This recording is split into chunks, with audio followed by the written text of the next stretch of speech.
کچھ ہی دن کے بعد یہ اعلان ہوگا، مبارک ہو، ماہ رمضان المبارک کا چاند نظر آ گیا ہے۔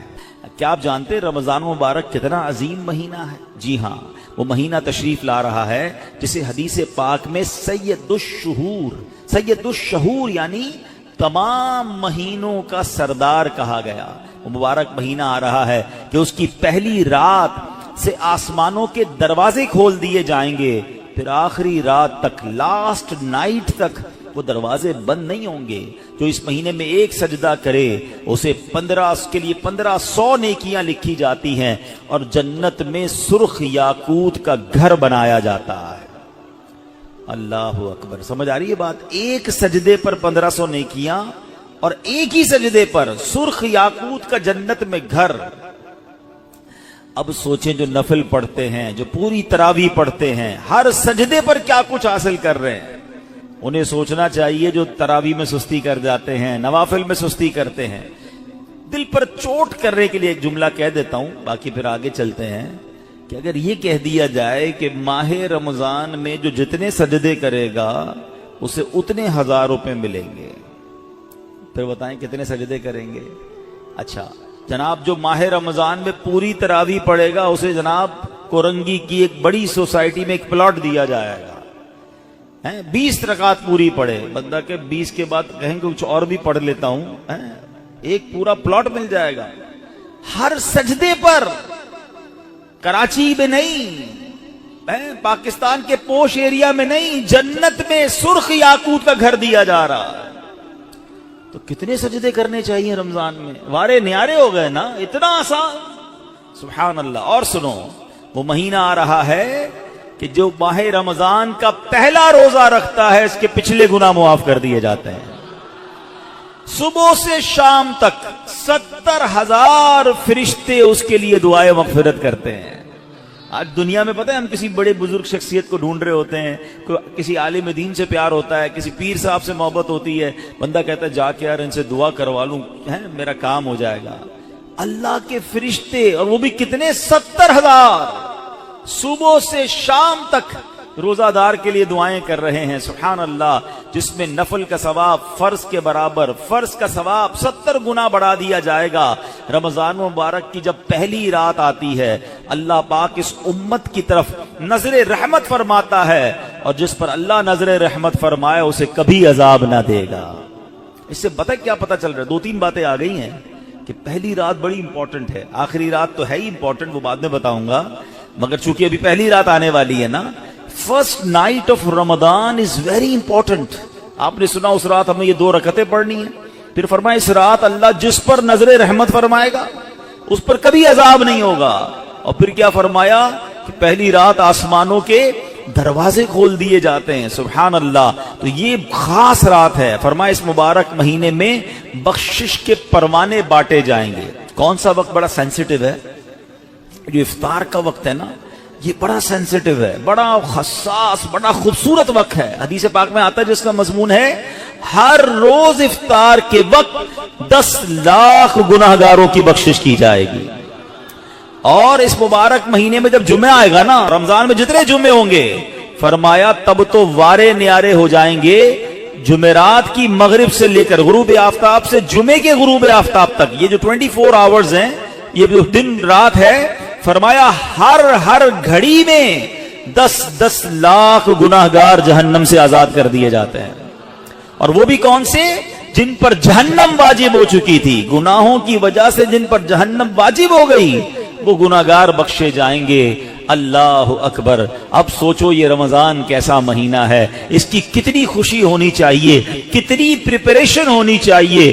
افطار کا وقت تو اتنا نازک وقت ہے کہ 10 لاکھ بخشے جا رہے ہیں۔ ہم افطار میں کس کام میں لگے رہتے ہیں؟ بھائی سموسے آگے کے نہیں آئے، پکوڑے آگے کے نہیں آئے، شربت کہاں ہے، دہی بلے کہاں ہے، فلاں چیز کہاں ہے، گھر میں ایک افراتفری مچی ہوئی ہوتی ہے۔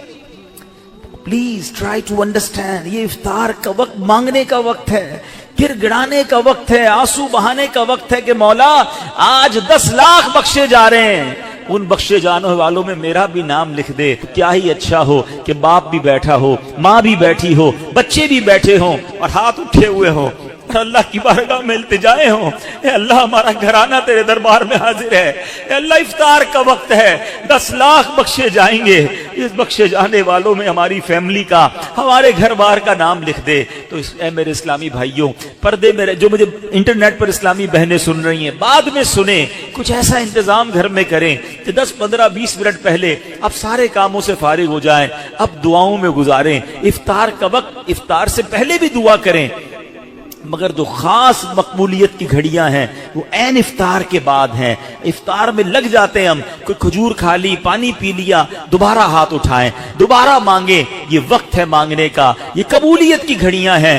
اللہ کرے کہ ہم ان لمحات کو پراپر انداز میں، صحیح انداز میں گزارنے میں کامیاب ہو جائیں۔ آپ کے گھر پہ جیسا مہمان آتا ہے آپ ویسی تیاری کرتے ہیں نا، کوئی دور کا مہمان، نارمل مہمان، آپ نارمل سی تیاری کرتے ہیں، اسپیشل مہمان آپ اسپیشل تیاری کرتے ہیں۔ کچھ مہمان ایسے ہوتے ہیں جن کے آنے کے لیے انتظار ہوتا ہے، یقین نہیں آتا وہ ہمارے گھر آ رہے ہیں، بندہ گھر بھی سجاتا ہے، صفائی بھی کرتا ہے، خوشبو بھی لگاتا ہے، اچھے اچھے کھانے بناتا ہے، مہمان کی تیاری ہے نا۔ تو رمضان یہ رب کی طرف سے ہمارے لیے مہمان آ رہا ہے، ہماری بخشش کروانے آ رہا ہے، ہمیں اپنے آپ کو سجانا ہے، اپنے کردار کو سجانا ہے۔ اپنی صحت کا بھی اس لیے خیال رکھو کہ میں اب ایسے الٹے سیدھے کھانے نہ کھاؤں رمضان سے پہلے۔ پتہ ہے جس کی شادی ہونے والی ہوتی ہے تو دولہے کو لوگ کہتے ہیں بھائی ذرا خیال رکھنا، شادی والے دن ہی بیمار مت ہو جانا، 1 ہفتہ پہلے سے احتیاط کرواتے ہیں، زیادہ سفر نہیں کرواتے، زیادہ تھکن والا کام نہیں کرواتے۔ تو کیا ہی اچھا ہو کہ ماہ رمضان سے پہلے ہم اپنی صحت کا خیال رکھیں، تھوڑا سا ریسٹ کریں، مجھے روزے رکھنے ہیں، مجھے انشاءاللہ تراویاں پڑھنی ہیں، اپنے کام کاج کو موڈیفائی کریں۔ آپ بہت بیزی رہتے ہیں کاروبار میں، نوکری میں، تو کوشش کریں کہ کوئی ایسی ترتیب بنائے کہ میرا کچھ کام کم ہو جائے تاکہ میں روزے رکھ سکوں، میں عبادت کر سکوں۔ ساری زندگی پڑی ہے کام کرنے کے لیے، لیکن عجیب بات پتہ ہے کیا ہے، اس وقت 2 قسم کی تیاریاں ہو رہی ہیں۔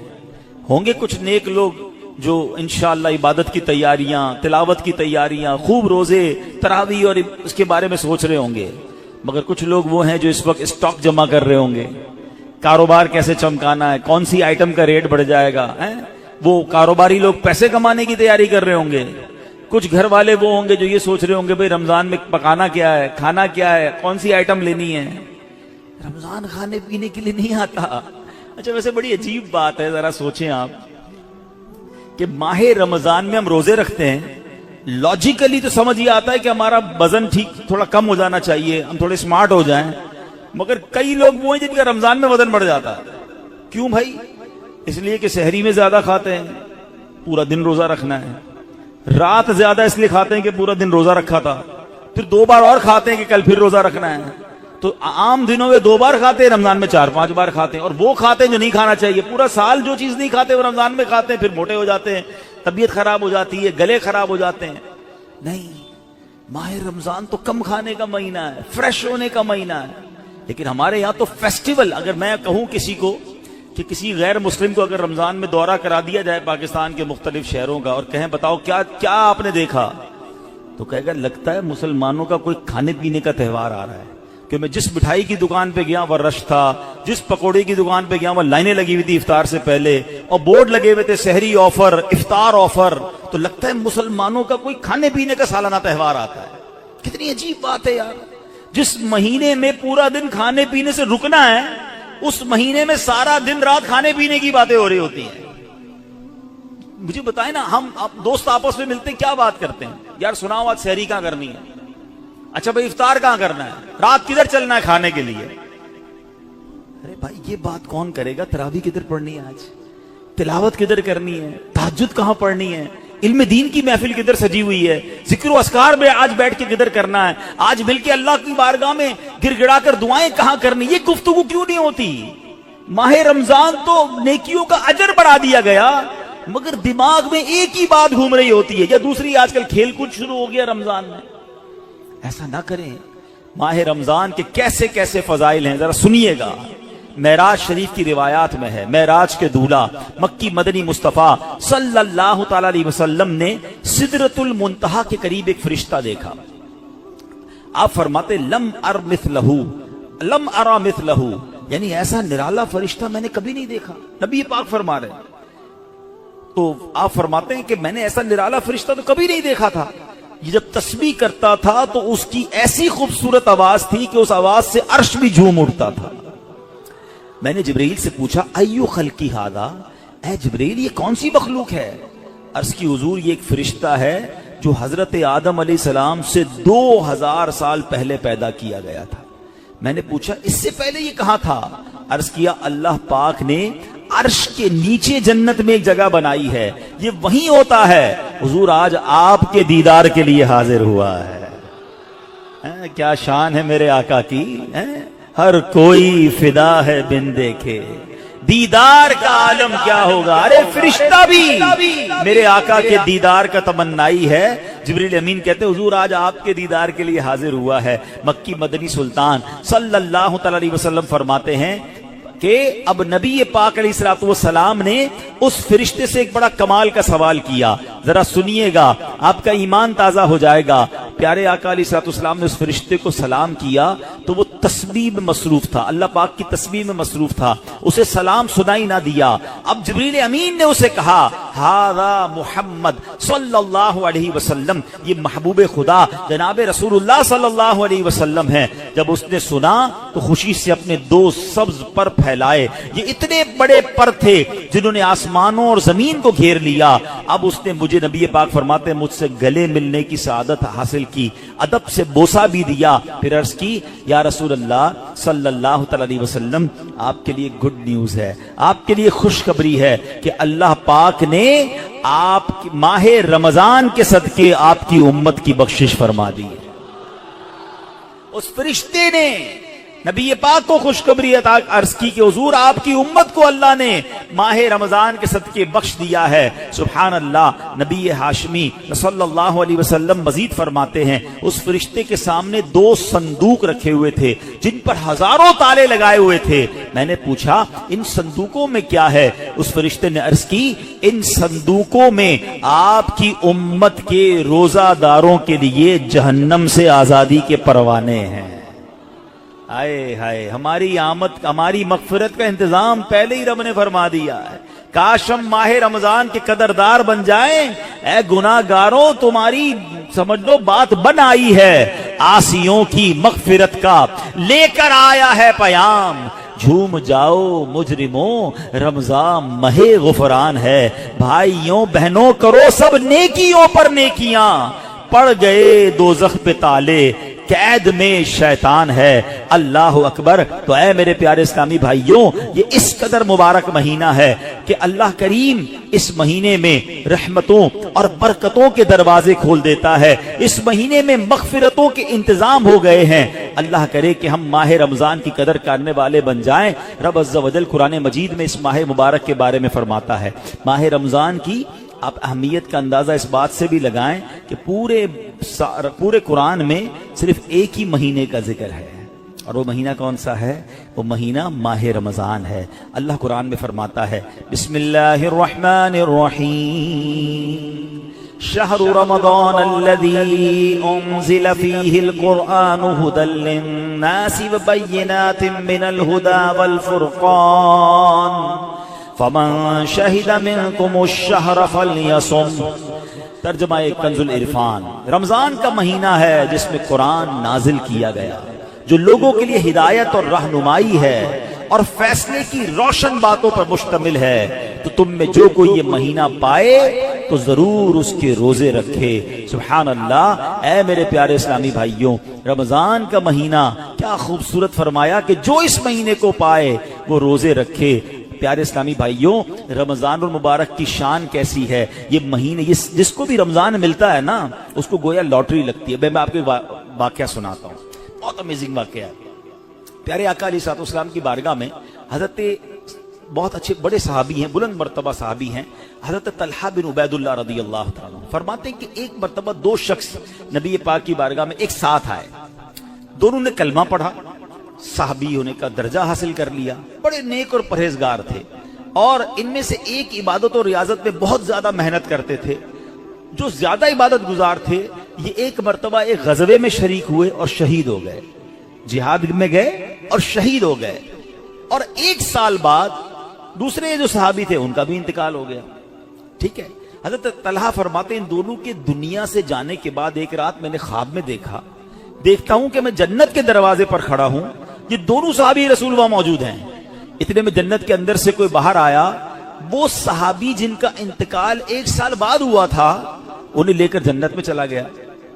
تھوڑی دیر کے بعد دوبارہ وہ فرشتہ آیا اور جو صحابی 1 سال پہلے شہید ہوئے تھے ان کو بعد میں جنت میں لے کر گیا. اب بات سمجھ آ رہی ہے؟ جو شہید ہوئے, زیادہ عبادت کرتے تھے, وہ بعد میں جنت میں گئے, اور جو 1 سال بعد جن کا انتقال ہوا, جو اتنی عبادت نہیں کرتے تھے مگر وہ جنت میں پہلے چلے گئے. اچھا کمال دیکھو صحابہ کرام علیہ رضوان کا, کہ جو بھی خواب دیکھتے تھے, جو بھی ذہنوں میں سوال ہوتا تھا, ڈائریکٹلی نبی پاک علیہ الصلوۃ والسلام کی بارگاہ میں آ جاتے. ان کے پاس کیسی نعمت موجود تھی کہ اس کا مسئلے کا حل تو نبی پاک نے کرنا ہے. کہ حضور یہ کیا ماجرا ہے, شہید وہ ہوئے, عبادت بھی زیادہ کرتے تھے, جنت میں وہ بعد میں جا رہے ہیں, جن کا انتقال بعد میں ہوا حضور وہ پہلے جا رہے ہیں جنت میں. اللہ اکبر. تو نبی پاک علیہ الصلوۃ والسلام نے کیا خوبصورت جواب دیا. فرمایا یہ دوسرے صحابی 1 سال زیادہ زندہ نہیں رہے؟ کہا جی حضور یہ تو 1 سال زیادہ زندہ رہے. تو فرمایا کیا 1 سال زیادہ زندہ رہنے والے نے 1 سال پہلے شہید ہونے والے سے زیادہ روزے نہیں رکھے 1 سال؟ فرمایا ہاں روزے تو رکھے. تو نبی پاک نے پوچھا کیا اس 1 سال بعد والے نے سجدے زیادہ نہیں کیے؟ عرض کیا جی حضور سجدے بھی زیادہ کیے. تو نبی پاک نے فرمایا بس اسی وجہ سے ان دونوں کے درمیان زمین و آسمان کا فرق ہے. بات سمجھ آ رہی ہے؟ مومن اور نیک آدمی کی لمبی عمر یہ اس کے لیے بہت بڑی سمجھ لو فائدہ ہے کہ وہ جتنا جیتا ہے اتنے سجدے زیادہ کرتا ہے, اتنے رمضان اسے ملتے ہیں. ابھی 15 شعبان کو نوافل پڑے تھے نا, 2 رکعت یہ بھی تو تھے نا کہ اللہ ہمیں درازی عمر بالخیر عطا فرما. یاد رکھیے گا بندہ نیک ہو اور عمر طویل ہو تو اس کے وارے نہیں آ رہے ہیں, لیکن اگر بندہ گناہگار ہے اس کی عمر بڑی ہو جائے تو وہ تو مارا گیا نا. اس کی تو روز نماز قضا ہو رہی ہے, اس کے رمضان کے روزے بھی قضا ہو رہے ہیں, وہ روز جھوٹ بول رہا ہے, وہ روز حرام کما رہا ہے, تو اس کا تو گناہوں کا میٹر جاری ہے نا. یہ لوگ بڑی عمر کی جو دعا کرتے ہیں نا, بڑی اچھی نعمت ہے یہ, لیکن اللہ سے ہمیشہ یہ دعا کریں کہ مولا نیکیوں والی طویل عمر عطا فرما, عافیت والی طویل عمر عطا فرما. تو پتہ چلا کہ پھر رمضان آ رہا ہے میری بخشش کروانے. تو پتہ چلا کہ ماہ رمضان یہ ہمارے لیے بہت بڑا احسان ہے. اللہ خیر سے رمضان عطا کر دے, اس کو ضائع نہ ہونے دینا, اس کو خوب نیکیوں میں گزارنا.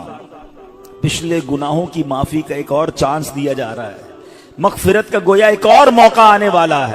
اللہ کرے کہ ہم اس کی قدر کرنے میں کامیاب ہو جائیں. نبی پاک کیا کرتے, میرے آقا جب چاند نظر آتا نا سبحان اللہ, تو پیارے آقا علیہ الصلوۃ والسلام قبلے کی طرف رک کر کے یوں دعا مانگتے. ذرا دعا دیکھیے گا کون سی ہے. آقا کی دعا کیا ہوتی, اللہم اہلہ علینا بالامن والامانہ والسلامۃ والعافیۃ المجللۃ ودفاع الاسقام والعون علی الصلاۃ والصیام والقیام وتلاوۃ القرآن. اللہم سلمنا لرمضان وسلمہ منا وسلمہ منا.